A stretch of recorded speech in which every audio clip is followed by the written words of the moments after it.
Selamat sore pada sore yang sedikit mendung, Tapi dingin. kita berada di pagar alam. Jadi ini luar biasa, pada sore hari ini kita ketemu dengan, kita masih ingat semua, saya pikir warga-warga pertanian, karantina, Komjen Polisi Dr. Andes Haji Susno Duaji Esa MSI. Tapi sekarang rakyat biasa loh, jelata. Siap. Beliau adalah mantan Kepala Badan Reserse Kriminal Polri yang menjabat sejak 24 Oktober 2008 hingga 24 November 2009. Benar Bapak? Benar. Oke. Kita bakal ngobrol-ngobrol terkait dengan pertanian di Indonesia. Nanti Ibu Nadia akan bertanya kepada beliau. Mohon arahan-arahan atau petunjuk-petunjuk bagaimana terkait dengan perkembangan pertanian Indonesia ke depannya, supaya tidak selalu kita berada dalam zona nyaman, dan kita harus mencontoh beberapa negara-negara di dunia yang sudah berhasil banget membangun dunia pertanian. Silakan Ibu Nadia. Betul, terima kasih Bapak Kepala Karantina Pertanian Palembang, Bapak Azhar Ismail. Terima kasih Pak Susno, kita udah diundang ke lahan pertanian beliau yang sangat luas ya. Ini ternyata ini hanya berawal dari hobi ya Pak ya. Keturunan. Keturunan ya. Saya di Memang keluarga bertani. keluarga petani dan hobi bertani. Ya, dusun, itulah dari Jeme kita. dusun. Iya, Pak Susno gimana nih? Pertanian di Indonesia memang harus kita semakin tingkatkan ya Pak, karena nggak cukup cuma dengan bertani biasa. Rakyat Indonesia harus bertani secara modern tadi ya Pak ya, agar pertanian di Indonesia berbasisnya ekspor. Ya. Karena kita jangan cuma nanam hanya untuk konsumsi lokal gitu kan. Sedangkan ini kita dari karantina memang sedang dalam meningkatkan akselerasi ekspor Pak. Kita ada gerakan 3 kali lipat ekspor. Dan sekarang saat ini ya, kita diberikan amanah khusus dari Menteri Pertanian untuk koordinator Patriot Ekspor. Jadi koordinator Patriot Ekspor ini membawahi semua lini di eselon Kementerian Pertanian. Jadi kita mengakselerasi hulu ke hilir bagaimana potensi ekspor di setiap provinsi di Indonesia. Jadi gimana Pak, mohon arahan untuk mengembangkan pertanian Indonesia nih, jangan hanya gini-gini aja gitu ya Pak ya. Ayo Pak, silakan, gimana nih? Pertama ya, pertanian kita negara agraris ya, sangat diuntungkan, beda dengan Eropa yang punya 2 musim ya. Kita kan relatif sama. Apapun ditanam di Indonesia, bahkan sekarang ini kan kurma pun lebih bagus daripada di Arab. Iya. Benar. Ternyata bisa ya Pak. Yang bahasanya dulu nggak mungkin. Nggak mungkin. Nah, gitu. Sekarang apa yang harus kita lakukan? Gitu. Ya sangat bagus sekali kita merubah bagaimana pertanian ini menjadi unggulan bisnis Indonesia. Bukan bisnis domestik tapi bisnis internasional. Gitu. Pak, ini kopi Pak. Kopi. Ini kopi kenapa begini? Karena terlalu lama musim hujan, sejak 2002 itu hampir siang malam saat berbunga hujan, maka kopinya bunganya banyak yang rontok. Nah, tapi ini sebenarnya Robusta ini sangat disenangi di Eropa, kemudian beberapa negara Asia, untuk Emirat Arab termasuk Jepang. Tetapi mereka kan faktor higienisnya sangat Perhatikan ya diperhatikan. Pak. Kopi kita bisa menjadi unggulan. Kemudian itu pohon karet kita nomor 2 di dunia. Nomor 1 hanya karet itu adalah Vietnam. Vietnam ya. Kita 3,2 juta ton setahun. Sumatera Selatan itu nomor 1 di Indonesia. Nah, tinggal bagaimana kita mengelola semua ini menjadi unggulan ekspor kita untuk meningkatkan devisa negara Republik Indonesia. Izin Bapak, saya mau bertanya. Jadi dengan luas atau perkembangan potensi pertanian produk-produk unggulan Sumatera Selatan begitu luas, begitu potensinya luar biasa, ada nggak kiat-kiat bagaimana pemerintah daerah sebaiknya seperti apa berbuat untuk kemajuan Provinsi Sumatera Selatan? Misalnya apa, harus kita bangun pabrik atau harus membangun konsorsium dengan beberapa dunia usaha yang lain untuk pengembangan ini? Ada, misalnya saja kopi ya. Kopi tidak selalu harganya 42.000 ya. Sekarang 39 sampai 49. Karena kopi ini kan kadang anjlok. Nah, maka bagaimana caranya supaya kopi ini petani bisa sejahtera, kemudian negara bisa mendapatkan masukan banyak? Tentunya ini tidak bisa kita jual dalam bentuk gelondongan mentah. harus nilai tambah. Nilai tambahnya apa? Ada di agrobisnis. Agrobisnis kita mulai dari agroindustri. Setelah agroindustri baru kita bisa jual agrobisnisnya nilai tinggi. Contohnya apa? Kopi yang biasanya 22.000 berasnya, kalau kita sangrai, kita masukkan misalnya untuk perusahaan-perusahaan company seperti Starbucks dan sebagainya, dia akan menjadi 200.000 sekilo. Starbucks juga ngambil dari sini. Dan pagar alam. Kopi pagar alam ya robusta. Pak ya. Nah, kita misalnya rubah menjadi apa namanya kopi bubuk, dia nilainya udah 3 kali lipat. Nah, kalau nilai 3 kali lipat, pada saat pertambahan nilai, disitulah pemerintah narik pajak. Pajak untuk industri kan ada.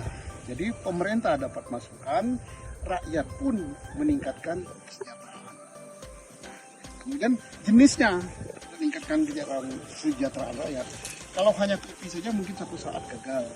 Jadi harus divariasikan untuk menanam cengkeh. Oh, ini ya Pak, ini batang pohon cengkeh ya Pak ya. Cengkeh ini mestinya tahun depan sudah berbuah, sudah berbunga.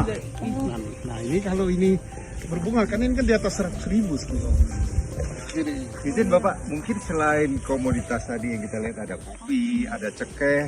ya, Saya sempat dapat bocoran dari teman-teman, selain usaha ini banyak sekali usaha pertanian yang lain.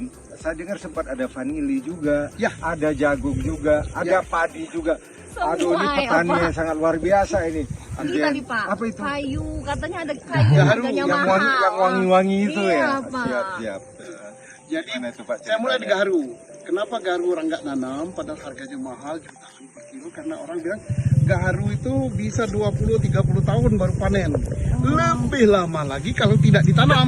Jadi kalau nggak ditanam, kapan panennya ya Pak? Nah, kalau bertani itu harus dirawat dengan baik, gitu kan, supaya hasilnya juga Maksimal ya Pak ya. maksimal. Nah, untuk merawat lahan sebagus ini saya udah ada traktor.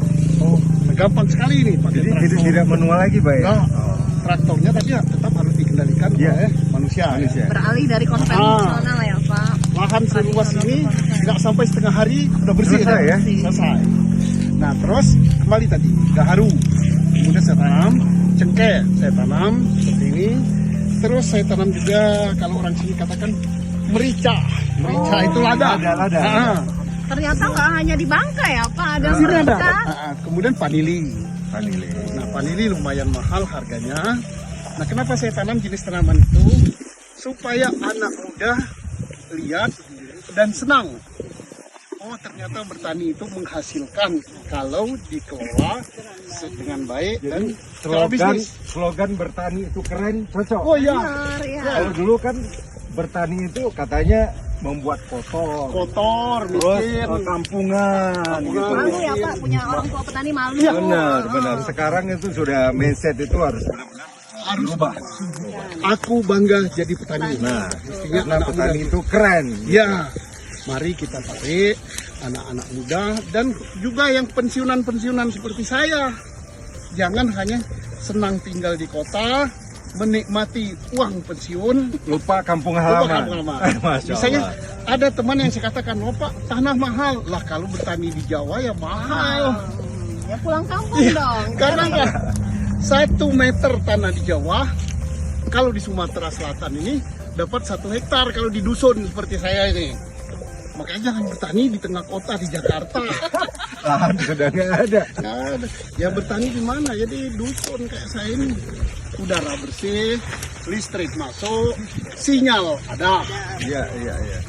Karena semua serba digital sekarang. Serba digital. Mau di kampung, yang penting sinyalnya ada, semuanya bisa Ya. kita kerjakan. Bisa kita kerjakan. Dan apapun sepanjang ada sinyal, ada listrik, kita tidak akan ketinggalan. Mari kita lihat tanaman yang gulmanya dihilangkan. Dihilangkan. Nah ini Ini hasilnya, jadi Nah, berbeda nyata. berbeda. Yang dipelihara dan kurang terpelihara. Terawat dan tidak terawat ya Pak. Nah ini apalagi kalau dipetik merah, Ini robusta, Pak. robusta. Robusta kalau dipetik merah buahnya akan bagus dan harganya lebih mahal. Dan kalau diolah dengan kadar airnya yang sedikit, harganya bisa meningkat sampai dengan 50% dari harga biasa. Jadi sekarang yang menjadi sebuah fenomena di masyarakat atau di sebagian anak-anak muda kemauannya udah keras sekali ingin bertani, udah sering mendengar motivasi, selalu berbicara bahwa terus saya udah semangat begini, modalnya dari mana? Jadi Modal ya Pak yang jadi modal yang masalah. jadi masalah sekarang gitu loh. Betul. Jadi bagaimana? Apakah itu benar dengan pola pikir seperti itu? Jadi pertama modal yang diartikan oleh sebagian orang adalah duit atau uang. iya. Sepanjang kita mengartikan modal adalah duit, nah maka insya Allah kita bangkrut. Wah, Insya Allah. Karena apa? Duit itu bukan modal. Duit itu adalah hasil. berarti mindset selama ini bangun itu salah. Harus salah. Kalau nggak punya modal nggak bisa ngapa-ngapain Jadi gitu ya harus Pak. kita balik. Nggak punya uang. Kalau nggak punya duit, nggak punya uang, harus berusaha. Nah, Maka karena berusaha, hasilnya adalah duit atau uang. Gimana? Yang modal di sini. Pikiran ya Pak. Misalnya saya nggak punya modal, tapi saya mau kebun kopi, tapi saya punya peluang, punya kesempatan, saya bisa ekspor, saya bisa mengelola hasil kopi ini, itu modal sangat besar. Misalnya kopi ini 1 kilo, kalau dijual harga sekarang 40.000, tapi karena dia punya pinter, dia rubah menjadi kopi di Sunray. jadi Hasilnya sudah Harganya- 200.000. iya, iya. Harganya Lima lebih kali tinggi. lipat. Lebih dia dapat duit. Kalau dia dapat duit banyak, dia bisa beli lahan. Jadi harus punya kemampuan substitusi. Nah, Gitu. itu sekali, Iya. betul sekali Pak Asari. Iya. Itu tadi keren banget tumbuhnya ya. Jadi kopi itu kan harus dibayangi begitu. Iya, iya, iya. Nah, saat dibayang udah. Mari kita ke sini. Sebentar lagi juga kita akan panen tahun depan, insya Allah panennya cengkeh. Nah, pohonnya udah besar. Setahun lagi, tahun lagi kita panen cengkeh.